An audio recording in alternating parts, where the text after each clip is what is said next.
Hi, and welcome back to Create's Community Arts Grants info video series. In this video, we're going to be talking about the arts education category of this grant.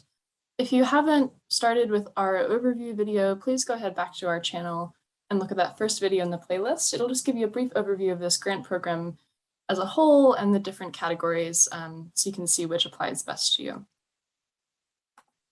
So again, in this video, we're going to be talking about arts education projects.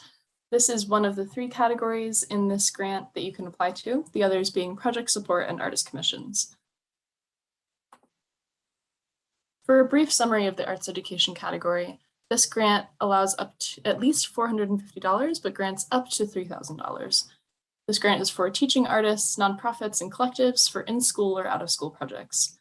It funds sequential skills-based arts learning, so it must have at least 3 sessions, and it must be with the same core group of students throughout the entire program.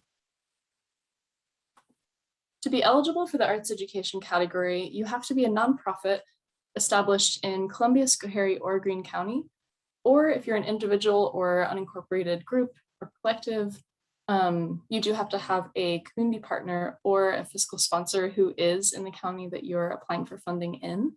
If you're interested in partnerships or sponsorships, we'll have another video on that, going into all of the questions surrounding that. It can be complicated, especially if you're applying to a grant for the first time.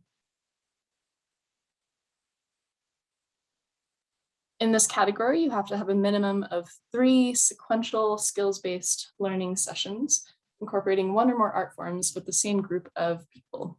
So this is really meant to build a strong connection between the students and the teacher and the craft that you are learning. In this category, you have to have in-depth, age and skills-appropriate learning opportunities, have hands-on participatory creation and/or learning, and stated learning goals, methodologies, and outcomes, and some means of programmatic evaluation. Again, like all the other categories, any artists involved or being paid have to be over the age of 18. Projects or applicants who are ineligible for this grant category would be things like home schools, private schools, parochial schools. This grant cannot fund standalone assembly programs, single performances, or one-time visits to cultural institutions. Again, it's really meant to expand on a certain skill set or continue this connection with a certain group of students. You can't go on out-of-county field trips. Again, all projects have to happen in the county that you're receiving funding for. And programs for which selected K-12 students are taken out of regular classes or are self-selected for participation. It has to be open to all the students. College level courses, contests, or student performing groups are not eligible, as well as direct NISCA applicants. Okay, so that was a very brief overview of the arts education category in the Community Arts Grants at Create Council on the Arts. Feel free to reach out to me for any technical assistance you might have with the application process, any brainstorming, or if you want me to review drafts of your application or budget.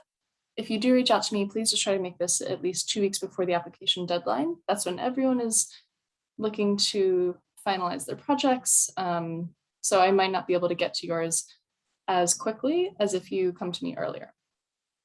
Thanks for your interest in this grant opportunity. And from here, you can continue on to our how to apply video.